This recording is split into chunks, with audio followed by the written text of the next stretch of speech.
Close encounters of the fifth kind is what people like Stephen Greer and others specialize in. Human-initiated contact. But if you want to contact these other gods, the multitude of the 1/3 of the angelic host of heaven that is in rebellion against God, if you wanted to contact them, then you have to meditate, you have to empty your mind, you have to do all kinds of weird things in order to make contact with them. Deuteronomy chapter 17, verse 3, God said, they have gone out and served other gods and worshipped them, either the sun or the moon or any of the host of heaven. Think about all the different people around the world that have worshipped the sun. From North America, South America, Europe, England. They suspect that Stonehenge had to do with worship of the sun on the summer solstice. Africa, the Aborigines, everybody worships the sun. Japan, their god is the sun god. It's on the flag. But anyway, or any of the hosts of heaven. The hosts of heaven, those luminaries up in the sky, are angels. And according to Revelation 12, the devil is going to take his tail, the dragon, and scoop up 1/3 of an innumerable company of angels and cast them down to earth. They and their chariots. Anyway, or any of the hosts of heaven, which I have not commanded, and it be told thee, and thou hast heard of it, and inquired diligently, and behold, it be true, and the thing certain, that such abomination is wrought in Israel. Then shalt thou bring forth that man or that woman, which have committed that wicked thing, unto thy gates, even that man or that woman, and shalt stone them with stones till they die. Remember, God is a jealous God.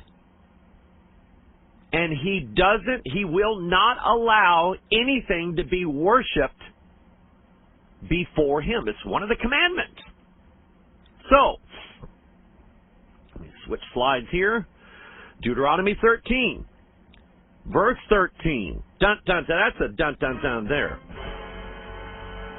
The number 13 always points you to Deuteronomy 13, Acts 13, Revelation 13, like the false prophet. You have the false prophet mentioned in Acts 13. You have false prophets mentioned in Deuteronomy 13.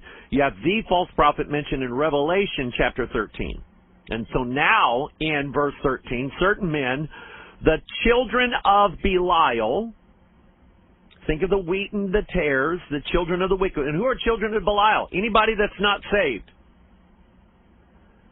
Those who are not born again of incorruptible seed are children of the wicked one. Certain men, the children of Belial, are gone out from among you, and have withdrawn the inhabitants of their city, saying, let us go and serve other gods which ye have not known. I have a book here, hang on Hinduism. And it's weird. The stuff that Hindus believe is just bizarre.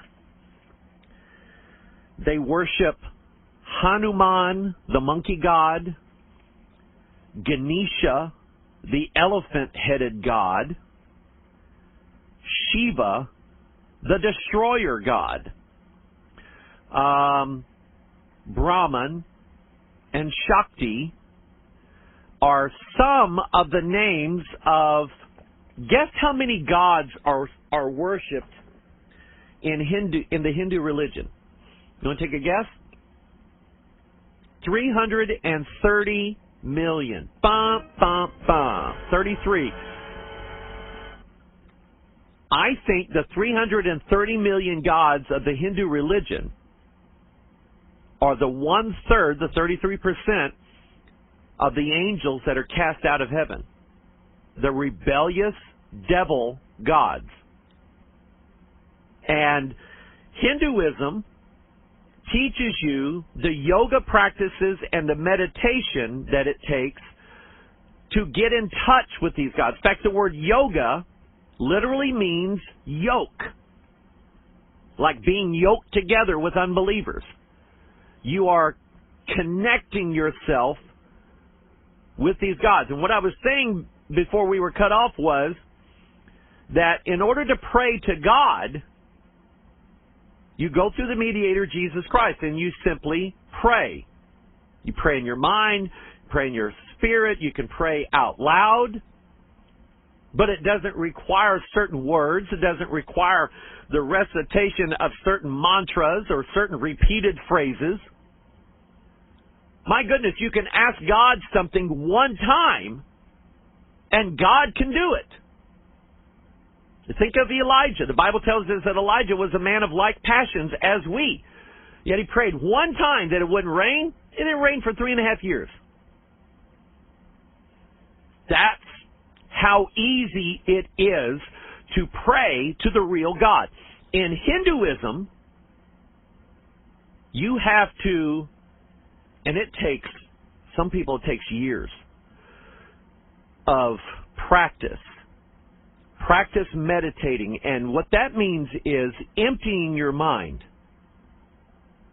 going into an alpha state of consciousness, an altered state, a drunken state. Because apparently the only way to make contact with their gods is through this altered state of consciousness. Now, guess what? That is the exact way that Stephen Greer does it, making contact with the UFOs. What does that tell you? How is it that this, and they say that the Hindu religion is probably close to 5,000 years old. Well, that puts it at the time of the Tower of Babel, or shortly thereafter.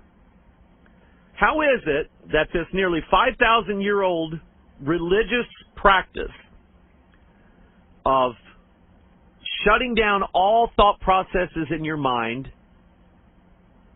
turning your brain basically into nothingness to where it doesn't work, you thinking no thoughts whatsoever, how is it that that practice is the exact same way that Stephen Greer and his followers can get the UFOs to show up? And he's not the only one. Paula, what's her name? Not Paula White. I can't think of her name. She's a UFO expert. She's been in contact and has actually seen some of these gods. They did some sort of contact thing out at Mount Shasta up in Washington State, and actually she was in contact and saw an entity coming out of the woods that was speaking to her in a language that she had no idea what they were saying, but they all basically make contact the same way. They go into a trance, they do yoga. So shouldn't that wake these people up to the fact that these are not aliens living on other planets? These are gods, and God hates them. They're in rebellion to the God that we love and adore and serve. And God says whoever leads you to those gods and who worship those gods and brings you to those gods, he should be put to death. Judges chapter 2. Verse 1, an angel of the Lord came up from Gilgal to Bochum and said, I made you go up out of Egypt and have brought you into the land which I swear unto your fathers. And I said, I will never break my covenant with you, and you shall make no league with the inhabitants of this land. You shall throw down their altars, but ye have not obeyed my voice. Why have ye done this? Wherefore I also said, I will not drive them out from before you, but they shall be as thorns in your sides, and their gods shall be a snare unto you. And people, that is exactly what is happening. Our world, as it is right now, and the technology that we have right now, along with the technology that's coming down the road to us from the future, is technology that's designed to do one thing: draw mankind to desire after these gods, to want to know what they know, to want the technology they have.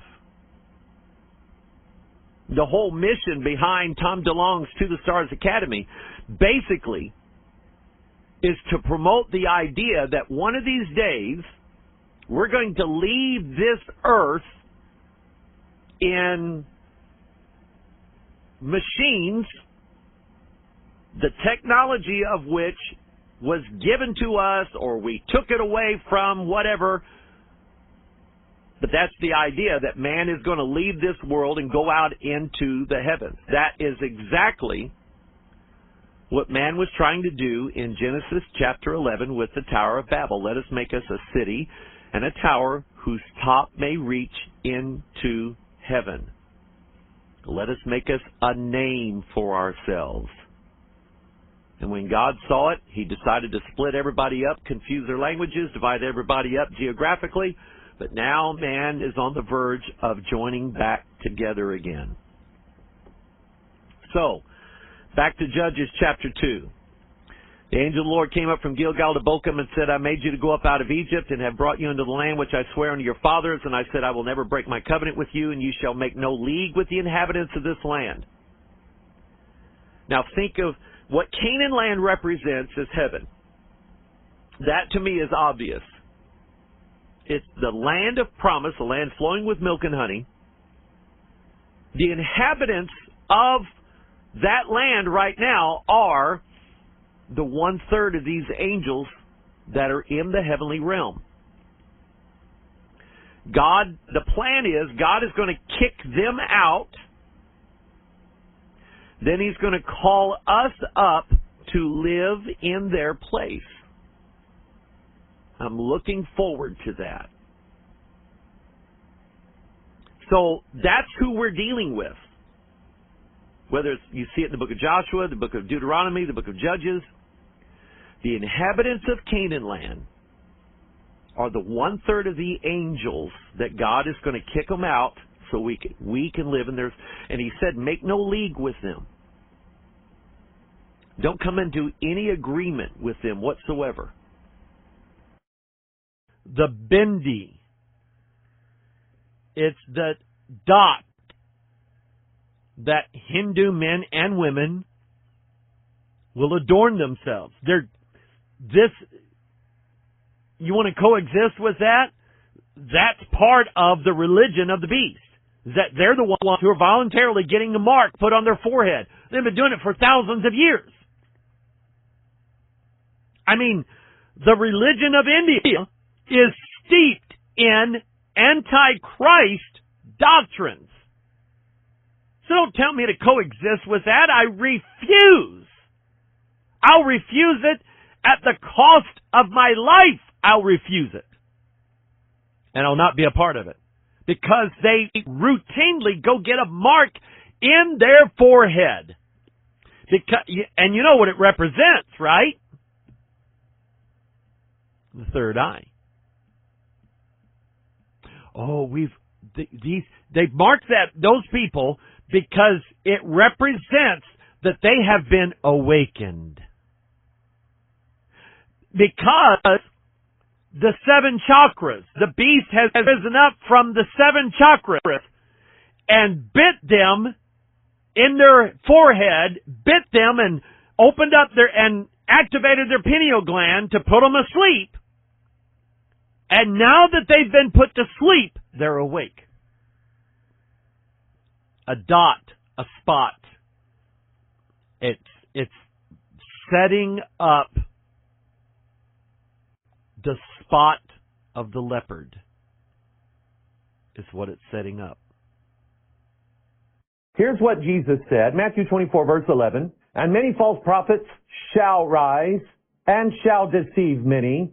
And because iniquity shall abound, the love of many shall wax cold. But he that shall endure unto the end, the same shall be saved. And this gospel of the kingdom shall be preached in all the world for a witness unto all nations. And then shall the end come. So last week we started on looking at the spirit behind these false prophets. It's a spirit that's going to bring at some point a strong delusion, and a lie is going to be told. Now, there are multitudes of false prophets. Think of, you've got all of the so-called Latter-day prophets, people that have actually started religions like Joseph Smith, Ellen White, people like that. A lot of the charismatic Latter-day prophets, every one of them is a false prophet. Yeah, every single one of them is a false prophet. How do I know that? Because the Bible plainly tells us, book of Revelation, after Revelation 22, nobody's adding words to the prophecies of this book. So anybody, I don't care who it is, anybody coming along saying, I've got a prophecy from God and it's not in the Bible, I don't believe it. You don't have to believe it either. But we have all of them. We have all of the false prophets of the Roman Catholic Church, those who are teaching false doctrine. We have some of the New Age false prophets. You have Helena Blavatsky. You have Elise Bailey. You have a lot of the New Age writers. You have the UFO people like Stephen Greer and Tom DeLonge, foretelling a time when the aliens, the gods, are going to come down and bring us into a new age, because it rhymes with sewage, a new age of peace and enlightenment and harmony, and we're going to travel the stars, and we're going to be like gods once we allow them to mingle themselves in with our DNA. Of course, that's coming. We know that's the fourth kingdom. Then you have the scientific false prophets who might be telling, well, you know, the earth is going to end in 1 billion years from now. The sun's going to get bigger. Things like that. We have all of those. I don't have time to deal with every single type of false prophet. But we know that all of them are heading us to one particular course. 2 Thessalonians chapter 2, verse 11, the day when God shall send a strong delusion, and everybody in this world is going to believe a lie. Why? Because they didn't want to believe the truth of the Word of God. Remember, two types of people. Those who believe the Bible and those who don't want to believe the Bible, no matter what, even those who are in some form of Christian religion. So, we started on last week looking at the spirit behind some of these false prophets. Think of altered states of consciousness. Now, you can either do that, and there's like a war going on. Those who are outside of the scriptures who are trying to achieve this sensation of bliss and harmony, being at one with the universe and all of this stuff. There's actually sort of a battle going on between which way is the best. Those who live sort of a true New Age life, they're into eating grass and roots and herbs and things like that. And they believe in having a healthy lifestyle, a healthy body. Nothing wrong with that. But then they say, we don't use artificial means in order to bring ourselves into harmony and transcendence. When they go into their yoga pose and they do their mudras with their, you know what the word mudra? Yeah, it's the little things that people who do yoga do with their fingers, okay? I always thought they were like taking a booger off their finger or something like that. But anyway, those are called mudras. And different hand gestures determine how your chakra is opened or how your prana or your kundalini rises up, whatever. The word mudra means mark. You know that little dot that Hindus put on their forehead? That's called a bindi. You know what that means? A spot. Remember what the Bible says about us, that we're to keep ourselves unspotted from this world. Dun, dun, dun. Yeah, right? But anyway, the New Agers, they say the best way to achieve this blanked out mind, where you put yourself in an altered state of consciousness, best way to do it is through meditation. And that takes years of practice and training. And then you've got the other people, like a lot of people in Hollywood and California, they're going, forget that, I'm going to get high. So they take drugs and do it. It's a lot quicker, okay, and they go a lot deeper probably, but they're all achieving the same thing. They're emptying and blanking out the mind, completely void of any thought whatsoever. And what that does, it removes a firewall, I call it. A wall of separation. A door. Aldous Huxley talked about this door of separation in our mind that kept us from achieving these higher transcendent thoughts. So, of course, Huxley and others experimented with LSD. Francis Crick, one of the co-founders of DNA, used LSD to visualize the two entwined serpents of DNA. So they say that you use LSD or some other thing to open up that wall, to let thoughts come in and visualizations that man could never achieve on his own. Sounds like a doorway to hell is what it sounds like. It sounds like a gateway to the bottomless pit, letting things in. See, God built that wall in there for a reason. He calls it in the Bible sobriety, being sober, girding up the loins of our mind. Okay, think about that. Okay, we gird up our loins so we can go about our work, right? Well, the Bible uses that in the context of girding up the loins of our mind. In other words, being sober. Having all the right doors shut so that things that shouldn't come in don't come in. So here's what I think is going to happen. I think, literally, there's going to be a falling away. And I don't mean just a philosophic, metaphorical, everybody's going to abandon what's in the Bible. I think, literally, just as the stars of heaven are going to fall, I think everybody on the earth is going to fall backward. Think about in the Masonic rituals, Hiram Abiff, where a person is hit on the forehead, they fall backward.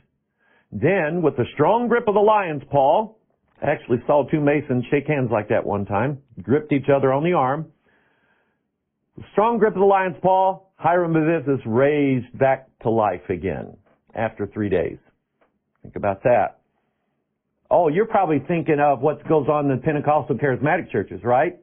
Called slain, murdered in your spirit, where they touch you on the forehead and you fall backward and you lose consciousness, and when you rise up, now you have this inner knowledge that no one else can give you. It's the same as in Kundalini, where you have a guru who has the spirit of Shakti, S-H-A-K-T-I. You know who that is? It's Mystery Babylon. It's a her. It's a she. It's a she-devil is what it is. He has the spirit of Shakti, and if you want to achieve that illumination, he touches you on the bindi, on the dot, the spot, on your forehead, and you pass out, and now you have this enlightenment after you fall backwards. So I do think there's coming a day when everybody is going to be laid out, taken over by a drunken, evil spirit.